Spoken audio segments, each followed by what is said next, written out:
Bueno, hola a todos, bienvenidos al curso de Dinámica Clásica. Esta es la clase 19. Vamos a seguir con esta transición desde viendo las pequeñas oscilaciones desde los medios discretos, o sea, con número finito de partículas o de objetos que van a oscilar, al caso del continuo. Entonces, la clase anterior habíamos hecho todo este trabajo de cómo construir una cadena de resortes que en el límite adecuado converge a un único resorte con masa y con densidad de masa, densidad lineal de masa sigma. Entonces, en este caso, si se acuerdan más o menos, el lagrangiano con el cual nosotros partíamos, que era el lagrangiano discreto, que estaba compuesto por su parte cinética, su parte potencial, de energía potencial, era lo que habíamos descrito, que uno puede sacarla, puede construirlo en base a las leyes de Newton o directamente con los lagrangianos. Simplemente ver cómo se ve afectado esa masa con respecto a su vecino antes y el vecino después. Y en el límite adecuado, cuando el número de partículas se va a infinito, teníamos que también ser precisos de que la distancia entre las masas tenía que hacerse cero y tenía que ser controlada ese límite de tal manera que nuestro resorte tiene un largo finito, las masas, la cantidad de masas dividido por la cantidad de distancia nos va a dar una densidad, y también cómo se conectan los resortes uno con otro, porque van a ser una cadena de resortes que están en serie, y esos son que la constante efectiva del resorte es recíproca con respecto, son expresiones que son uno partido por las constantes de los otros resortes.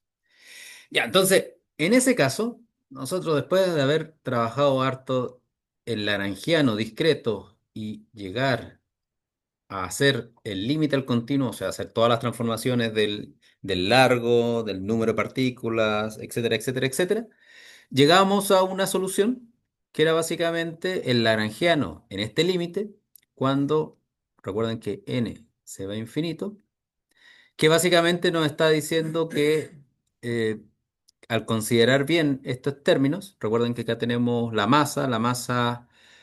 recuerden que la masa partido por la distancia es la densidad lineal de masa. Eso quiere decir que este término que está acá, a nivel del lagrangiano, es básicamente la masa.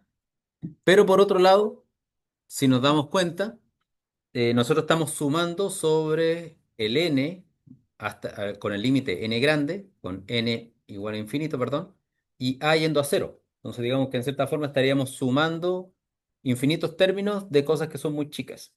Eso, si lo vemos con calma, también considerando qué es lo que estamos sumando, lo que estamos logrando es que estamos transformando en el límite al continuo, estamos transformando que esa suma de infinitos términos infinitesimales, es básicamente una integral en la distancia, en el largo de la cuerda, en el largo de la cadena del resorte. O sea, básicamente, este término que está acá lo podemos construir como si fuese una integral. ¿Ya? Entonces, digamos que aquí en Lagrangiano, en el límite al continuo, estamos viendo un efecto que tal vez no es tan obvio a priori, pero después cuando las próximas diapositivas va a ser súper obvio, que eh, que el lagrangiano en el límite al continuo, o sea, cuando n se va a infinito y a se va a cero, por un lado nos habíamos dado cuenta que tenía soluciones bonitas, por lo menos por la ecuación de movimiento, pero por otro lado, eso quiere decir que el lagrangiano se está transformando de sumas de objetos, voy a poner lagrangianos chicos, de sumas de lagrangianos a una integral de una cantidad. Estamos pasando del lagrangiano, que era como suma de las energías cinéticas, a un continuo de energías cinéticas. ¿Eso qué va a pasar? Eso va a afectar a nuestro lagrangiano de dos maneras. Primero, que las sumatorias se van a transformar en lagrangianos, y por otro lado, las diferencias entre las distancias de las masitas, las distancias perturbadas de las masitas, se van a transformar en derivadas de esta cantidad que va a ser eta, que ahora va a ser el continuo de las perturbaciones de nuestro sistema. ¿Eso qué va a significar? Dos cosas. Que nuestro laranjiano ahora es un laranjiano que es una integral de estas ciertas cantidades, que por un lado va a ser eh, lo que antes conocíamos con energía cinética sigue siendo la energía cinética y la energía potencial, pero ahora tienen expresiones que son distintas. La energía cinética no depende de la velocidad de cada una de las masitas por separado, sino que ahora depende de la derivada en función del tiempo de este objeto eta, quien es cuánto está perturbado nuestro sistema con respecto al punto de equilibrio. O sea, ahora no podemos separar entre la masita uno y la masita 2, sino que ahora podemos decir cuál es la perturbación de la masita que se encuentra a una distancia 1,5 centímetros o 0,9 o 0,9999 y ver cuánto es la energía cinética de ese infinitesimal de masa. Pero como la energía cinética es el total, tenemos que sumar sobre todo el largo del resorte para poder construir la Lagrangiana. Por otro lado, la energía potencial, de la misma forma que habíamos visto que en el límite del continuo se transformaba en una derivada parcial en función de la distancia, en este caso, es la derivada parcial en función de la distancia al cuadrado y como teníamos la sumatoria multiplicando por a, se va a transformar en la integral de la derivada parcial con respecto a x al cuadrado y que vendría siendo el término de energía potencial. Entonces, aquí tenemos dos cantidades que ahora son en el límite al continuo, que la clase anterior no habíamos alcanzado a verlas, que es la energía cinética, o la energía cinética total del sistema y la energía potencial total del sistema. Ahora bien, cuando tenemos tantas integrales, y también haciendo la analogía con lo que vimos anteriormente, si se acuerdan lo que pasaba con el resorte, si yo tengo que la masa total del resorte depende de la densidad de masa, de la densidad lineal de masa, eso quiere decir que si yo integro entre 0 y L de sigma de x, esto tiene todo el sentido del mundo. Yo ahora tengo un lagrangiano y el lagrangiano depende de la integral entre 0 y L de x de una cantidad, que es la que nosotros podríamos factorizar la integral, sacarla fuera y quedarnos con lo que está dentro. Y eso va a tener un nuevo significado, especialmente para los que han visto otros términos, y ahora lo vamos a ir construyendo poco a poco, que es vamos a empezar a desarrollar el concepto de densidad lagrangiana. Pero antes de eso vamos a visitar de nuevo lo que era la matriz modal, los modos normales en general, desde el punto de vista del límite al continuo. Entonces tenemos la energía cinética, la energía potencial, y estamos contentos porque tenemos un lagrangiano en el límite en continuo que sigue cumpliendo la forma que teníamos antes, que era energía cinética menos energía potencial. Ahora bien, como les decía, si nos centramos de nuevo en pensar cómo trabajamos en el caso discreto, nos acordábamos que las soluciones del caso discreto, o sea, las soluciones de las perturbaciones en las coordenadas generalizadas, dependían de dos objetos principales. El objeto que era el modo normal y lo que después llamamos coordenada normal, que era cómo era la evolución de nuestras coordenadas en función del tiempo. Entonces, digamos que cada coordenada normal era la que regulaba cada eh, autofunción o autovalor de esta, cada modo normal del sistema. Entonces teníamos la combinación de varias. ¿Qué pasaba en ese entonces?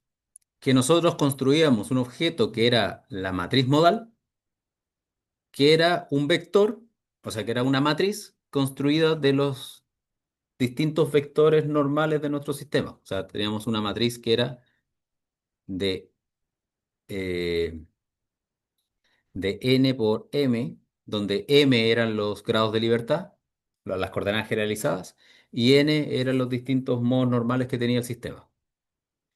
Pero ahora, el gran problema es que nosotros, en este límite al continuo, nosotros ya no tenemos n masitas o n coordenadas normales o n, perdón, no tenemos n, un número finito de masas, tenemos un continuo de masas. Y eso va a significar que este objeto que está acá, que depende de x, que antes dependía, si dependía de x1, x2, x3, xn, ahora es una función y lo que se va a transformar nuestra matriz modal es una cantidad donde A, la matriz modal, ahora es un campo vectorial. Eso quiere decir que es una función que tiene forma de vector. o un vector con forma de función. No sé si lo pueden ver. O sea, vamos a hacer la analogía. En el caso discreto,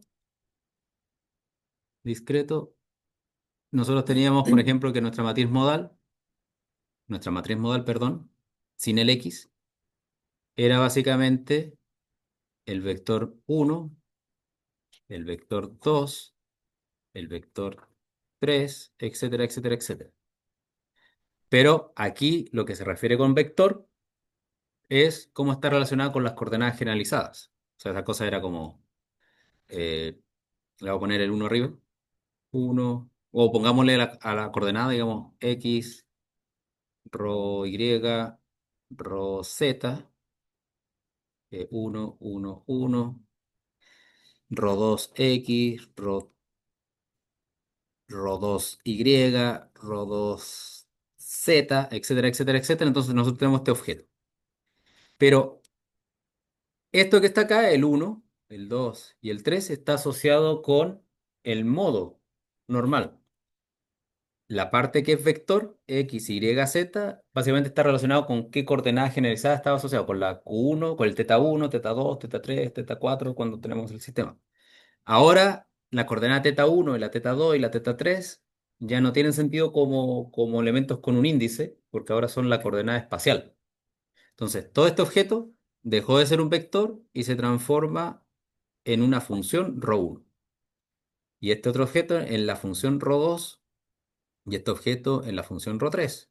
De tal manera que nuestro objeto ahora no es una matriz propiamente tal, con filas y columnas, sino que es un vector donde en cada uno de sus componentes es una función de x. Esa es la construcción.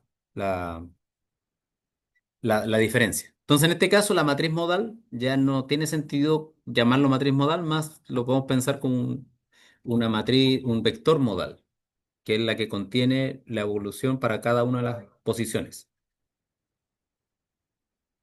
Bien, entonces, en este caso, la solución de nuestro sistema, al igual que antes, que era la matriz modal eh, actuando sobre el vector de coordenadas generalizadas, de coordenadas normales, en este caso es la matriz modal, el vector modal multiplicado con el vector de modos normales, o coordenadas normales, perdón.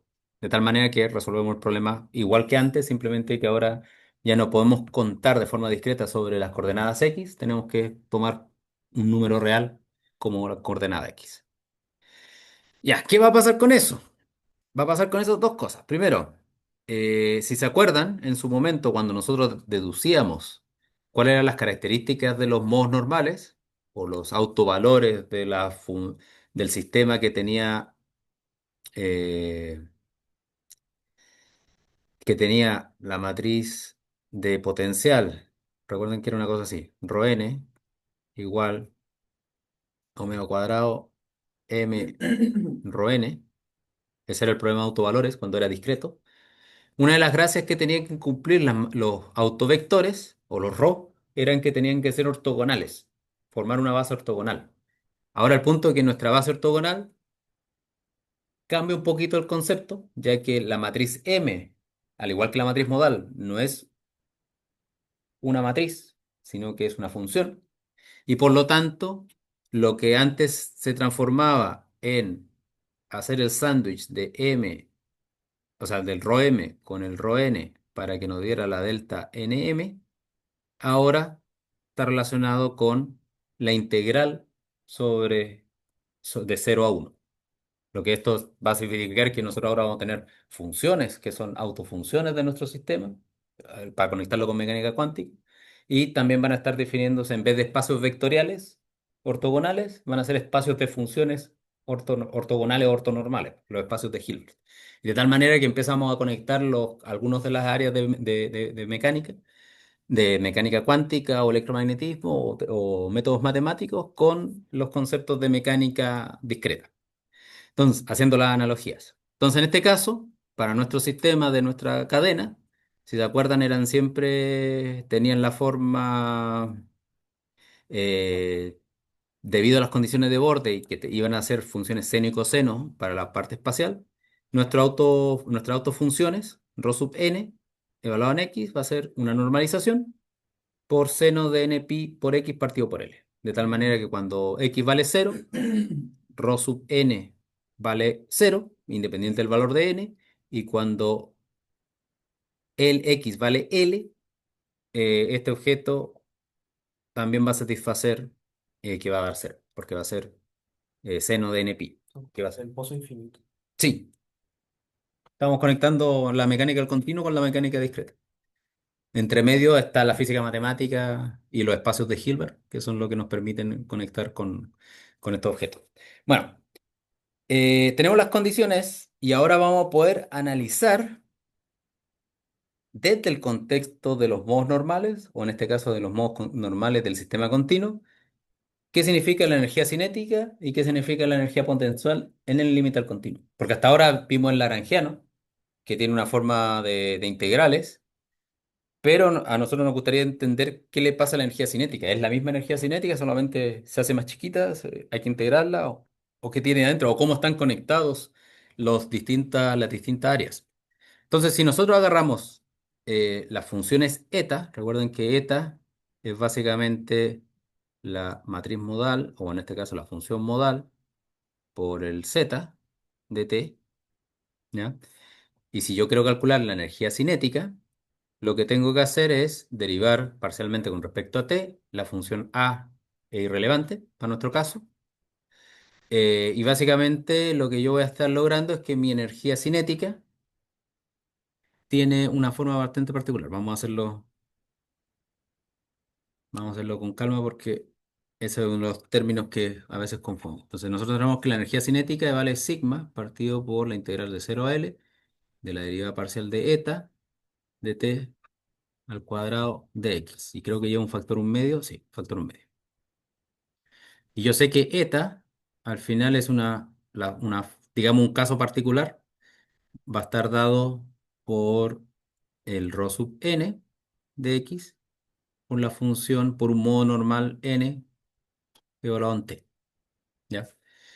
Eh, claro, la derivada de eta de t es simplemente la derivada, sigue siendo n, y sigue siendo la derivada de n de t. Entonces digamos que este le estamos sumando sobre n, estamos sumando sobre n.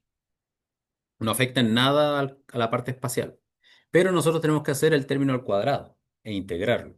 ¿Qué significa hacer el término al cuadrado? Es que yo estoy haciendo básicamente una derivada por otra. O sea, yo tengo que la derivada de eta al cuadrado básicamente va a ser la sumatoria de n, rho sub n, x, zn de t por la sumatoria de, le vamos a poner m, ya que m ya no es la masa, sino que como índice, m de x, zm de t de t. Si hacemos eso nos va a quedar una doble sumatoria, pero por otro lado, cuando nosotros hacemos la integral de 0 a L de x de la expresión, los términos que están acá, intercambiando lo que son las sumas y las restas y las integrales, mn, ups, me quedó mn,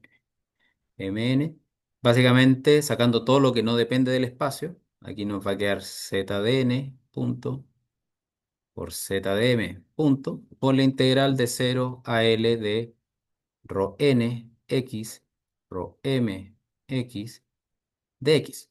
Y eso es básicamente nuestra condición que podemos sacar partido, que es la ortonormalidad de nuestras funciones. ¿Y eso qué va a significar? Que este término que está acá abajo, es básicamente una delta nm, que al sumar por cualquiera de estas dos sumatorias, se va a significar que se va a transformar en una sola sumatoria y esto va a ser zn punto al cuadrado. Y el factor sigma que anda dando vuelta ahí afuera.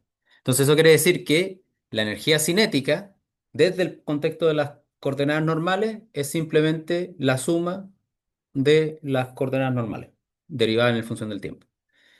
Si hago lo mismo con el potencial, aquí es la derivada en función de x, pero no es tanto es hacer el mismo cálculo básicamente. Nosotros vamos a tener que si separamos por la parte espacial y la parte temporal, las partes temporales nos van a tirar los zn y los zm, y nos va a quedar que lo que tenemos que integrar son las derivadas en función de x de rho n y de rho m. Aquí puede ser un poquito más complicado porque nosotros tenemos la relación de ortonormalidad para los rho, no para las derivadas de los rho. Pero no es nada que uno pueda hacer eh, por integración por partes. Entonces, cuando hago la integración por partes, básicamente completo el cuadrado de mis derivadas. Y yo lo que aquí tengo es la primera derivada por la segunda derivada en integral va a ser la primera por la segunda evaluada, o la regla de la vaca vestida de uniforme, integración por parte. Y el segundo término va a ser menos la integral de la segunda derivada de una de las funciones por la función de x. ¿Cuál es lo bueno de las funciones estas que están acá? Que si yo las derivo dos veces con respecto a la posición, me entregan, simplemente para, si lo derivo dos veces con respecto a la posición, la función seno vuelve a ser seno. Entonces, básicamente obtengo la misma función con un factor por fuera. Ese factor por fuera, en este caso, es básicamente k cuadrado, el número de ondas al cuadrado, por una delta. Eso va a significar que mi energía potencial, al hacer todo el trabajo de expresar eta en función de del vector modal o de los modos normales con sus coordenadas normales, se va a transformar de una integral, pasamos a una sumatoria de modos normales. ¿Eso qué significa? Que en el límite al continuo, que en el límite al continuo, nosotros que originalmente estábamos en el discreto como una suma de modos normales, la energía cinética y la energía potencial de nuestro sistema, en el límite al continuo, escribiéndolo de nuevo en los modos normales, queda exactamente igual como suma discreta de modos normales. O sea, a pesar de que estemos en el límite al continuo, terminamos con los osciladores, con una suma de osciladores armónicos. O sea, cada modo normal tiene un cierto nivel de energía, si quisiéramos calcular la energía total, o sea, la energía cinética más la energía potencial. Cada uno de estos modos tendría su propia energía y una vibración en general, en la evolución del sistema original, es una superposición de esos modos y por lo tanto el sistema tendría una energía definida en base a cuánto contribuyen los modos normales. Eso conecta con mecánica cuántica de nuevo. Todo se conecta con mecánica cuántica. Eh, bueno, entonces ahora sí volviendo a lo anterior. Entonces nosotros teníamos, a lo que les comentaba al principio, nosotros tenemos Lagrangiano. Y si lo tenemos que integrar en función de la distancia, lo que estamos integrando es una densidad lagrangiana para obtener el lagrangiano. O sea, si consideramos que tenemos un lagrangiano y ese lagrangiano depende, yo lo puedo escribir como una integral de una cantidad en función de la distancia, de la posición, lo que tenemos adentro sería una densidad. En este caso, como el objeto principal es el lagrangiano, es una densidad lagrangiana. ¿Qué es lo importante? Es que nosotros conocemos el lagrangiano y todo lo que esté dentro de la integral va a ser nuestra densidad lagrangiana. Pero ahora habría que pensar cómo entendemos los principios que nos permitieron definir la mecánica lagrangiana, como el principio de Hamilton, el principio de mínima acción, desde el contexto de un medio al continuo, desde el contexto de la densidad lagrangiana. ¿Cómo? Porque deberían ser la misma mecánica, sea como sea, hicimos eh, el camino preciso de ir del límite del discreto, del límite del continuo, de un sistema discreto, y ahora, pero sigue siendo la misma mecánica. ¿Cómo se relacionan ambas? Bueno, en este caso, la densidad lagrangiana en sí, podemos verlo eh, aquí en esta misma fórmula de la integral de la densidad. Originalmente nosotros cuando trabajamos con un lagrangiano, el lagrangiano era una función de nuestras coordenadas generalizadas y de nuestras derivadas en función del tiempo de las coordenadas generalizadas. Ahora, si vemos bien las cantidades que están acá, eta originalmente es la coordenada generalizada, o por lo menos la eta sub i eran las n coordenadas generalizadas de nuestra cadena de resorte. Se hicieron infinitas, de tal manera que todas las eta sub i las compactamos en un solo eta, que ahora es una función de función del tiempo, o sea, de la posición. Pero, por un lado, como eran las coordenadas generalizadas, podríamos pensar que las derivadas en función del tiempo de las eta son lo que el equivalente al q punto. Pero ahora bien, en nuestra densidad lagrangiana aparecen las derivadas en función de la posición. Y esas serían nuestras nuevas coordenadas generalizadas para entender la dinámica del sistema. Antes, cuando tenemos lagrangiano, nos interesa cómo el sistema evoluciona en el tiempo. en el contexto de una densidad lagrangiana nos va a interesar también cómo el sistema evoluciona en el tiempo y también en el espacio. Entonces necesitamos incluir las derivadas en función de la parte espacial. ¿Eso qué va a significar? Que si nosotros queremos escribir una densidad lagrangiana, para que todo tenga sentido, va a ser una función que depende de las coordenadas generalizadas, o en este caso del campo, porque va a ser una función de la función coordenada generalizada, de la derivada parcial en función del tiempo, de la función de coordenadas generalizadas, de la derivada parcial en función de la posición de la función de coordenadas generalizadas, de las coordenadas espaciales en sí y de la evolución del tiempo y del tiempo en sí. Entonces eso quiere decir que nuestro sistema, en vez de tener pocas coordenadas generalizadas, como habíamos visto en el caso lagrangiano, está un poquito más complicado, tiene más términos, pero eso no nos impide poder encontrar las ecuaciones de Euler-Lagrange para densidades lagrangianas. ¿Qué significa eso? En el contexto, cuando lo vimos discreto, en el caso básico, teníamos que el principio de mínima acción implicaba las ecuaciones de Euler-Lagrange, que eran la derivada en función del tiempo, de la derivada parcial del lagrangiano con respecto a Q punto, menos la derivada parcial, aquí le puse una derivada total, la derivada parcial del lagrangiano con respecto a Q, igual a cero. Y eso nos daban las ecuaciones de movimiento, y con las ecuaciones de movimiento resolvíamos el problema. En este caso, nosotros tenemos que hacer el mismo procedimiento, pero en vez de con L grande, es con la L cursiva. En el sentido de que, para hacer el análogo súper rápido, para no extendernos tanto, cuando nosotros hacemos la variación de la acción, o partamos al revés, cuando la acción era la integral desde un tiempo, tiempo cero, tiempo uno, del lagrangiano en función del tiempo, nosotros, para hacer la variación de la acción, sabiendo que los extremos están fijos, básicamente implicaba hacer la variación del lagrangiano. Y así encontramos las ecuaciones de Euler-Lagrange. Por otro lado, ahora, como nuestra acción es la integral en función del tiempo de el lagrangiano, que a su vez es la integral en función de la densidad lagrangiana en función del espacio y en función del tiempo, tenemos una doble integral. Entonces, si nosotros queremos hacer la variación de la acción, tenemos que hacer la variación de la densidad lagrangiana, y eso implica que cada una de las coordenadas o variables que tiene la coordenada generalizada debemos considerar cómo se ve afectado todo. Eso es lo que hacemos acá. Entonces, la variación de la acción quiere decir la variación de la densidad lagrangiana, y la densidad lagrangiana es una función de al menos una, dos, tres, cuatro, cinco variables, pero consideremos estas tres nuevas. Eso va a significar que la variación del lagrangiano va a ser la derivada parcial del lagrangiano con respecto a eta por la variación de eta, más la derivada del lagrangiano, la derivada parcial del lagrangiano con respecto a la derivada en función del tiempo de eta o eta punto, por la variación de eta punto, y la variación de la derivada parcial de la densidad lagrangiana con respecto a eta prima, o la derivada en función del espacio, por la variación de eta prima. O sea, básicamente esto es eta, eta punto, eta prima. Si tuviéramos un lagrangiano que dependiese de otras cantidades, tendríamos que seguir agregando variaciones mientras estas tengan sentido físico. Ahora bien, con estas variaciones, y si se acuerdan que había una cosa, un argumento que vimos en su momento con los lagrangianos estándar, que la variación de la derivada de la función iba a ser igual a la derivada de la variación de la función, ya que son funciones continuas, diferenciables, etcétera, etcétera. Podemos intercambiar este tipo de variaciones. Lo que vamos a lograr es que nuestro lagrangiano, por lo menos el primer término, este que está acá, ya que ahora lo tenemos que integrar en función del espacio y el tiempo, el primer término los vamos a poder armar como derivadas totales. O sea que la derivada parcial del lagrangiano con respecto a eta punto por la derivada de eta, o sea, por la derivada en función del tiempo de la variación de eta, lo podemos construir como una derivada total en función del tiempo, menos la derivada intercambiando esa derivada con este término de acá.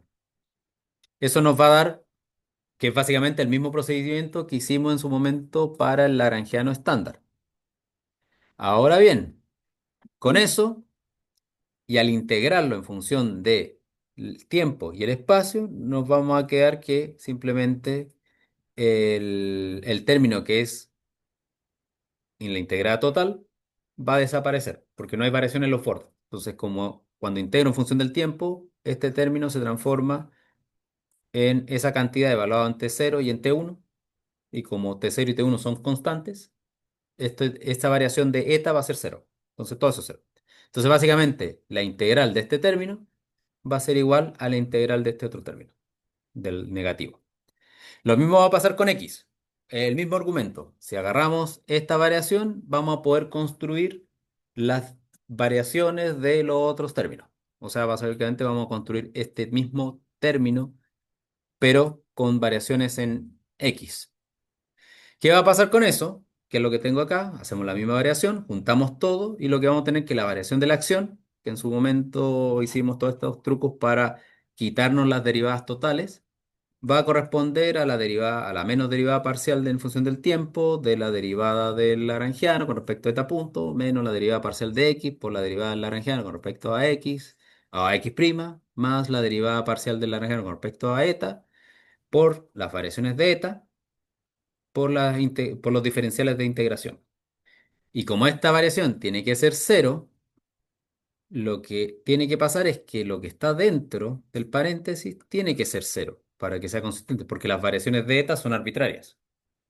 Y eso va a significar que nuestras ecuaciones de Euler-Lagrange en el límite al continuo se parecen a las originales, solamente que aparece este término extra, que es la derivada parcial en función de x de la derivada de la densidad lagrangiana con respecto a la derivada de eta prima. O sea, básicamente pasamos de la ecuación de Euler-Lagrange, que era la derivada en función del tiempo de la derivada parcial de q punto menos la derivada parcial de L con respecto a Q.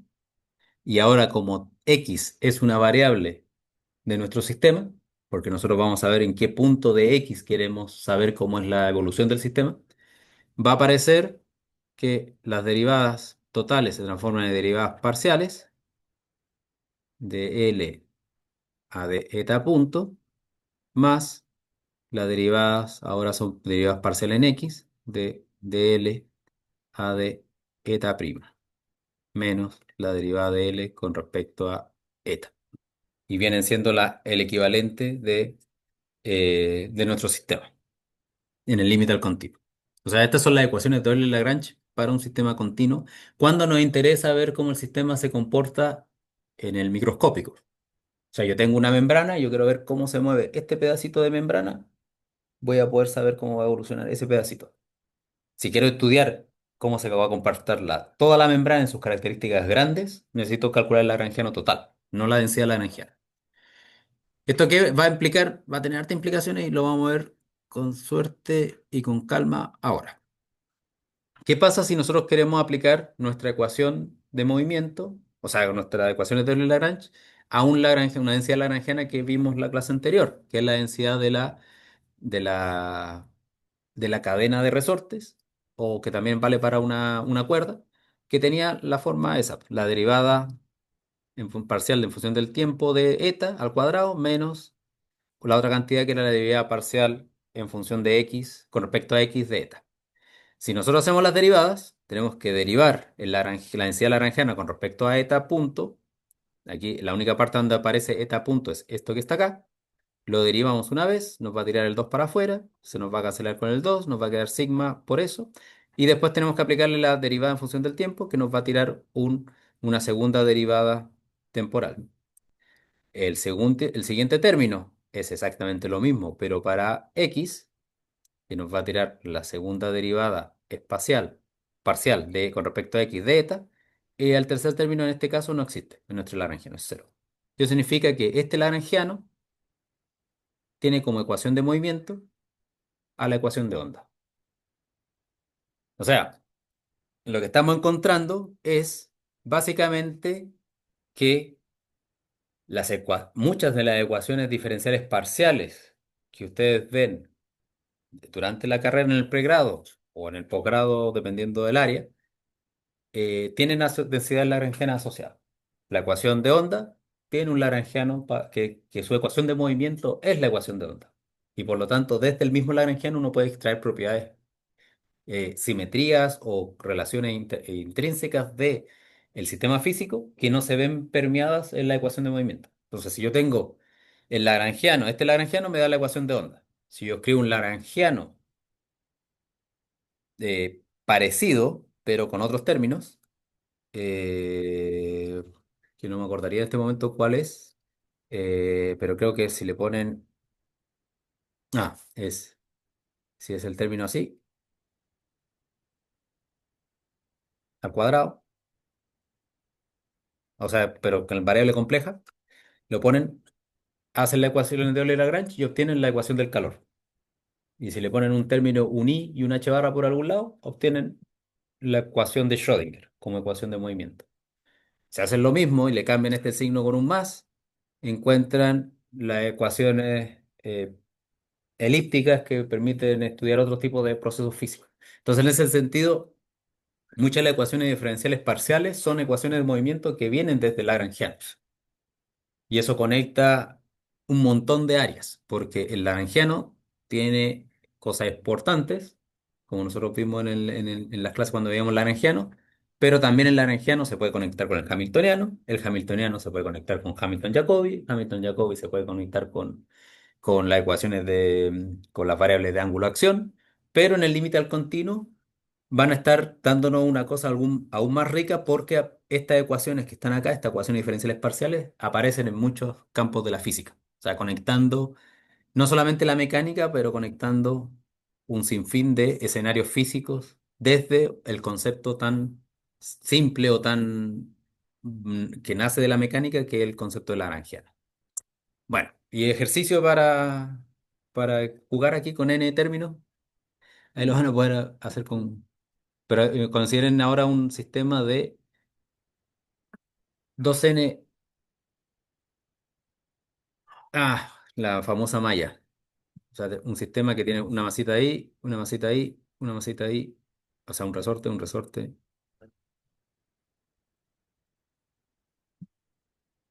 y en el límite al continuo. Debería converger a una cama elástica, básicamente, porque sería como un resorte que es elástico en todas las direcciones, pero con masa, con masa. Eso. No, esta parte, la conexión al límite del continuo, es súper interesante. Por un lado, que está la matemática en sí, pero la ramificación que de repente pasamos de algo que era muy mecánico, que era la unidad anterior, y en el límite del continuo empezamos a conectar con todas las líneas de la física, en particular gracias a la formulación matemática de ecuaciones diferenciales parciales, etcétera, etcétera. Bueno, dejamos hasta acá. Recuerden, próxima semana no tenemos clase porque tienen que... El modelo de... Claro, porque tienen salud mental próxima semana. Sí, ¿Verdad? La otra semana nos vamos todos a a un San Pedro. sauna.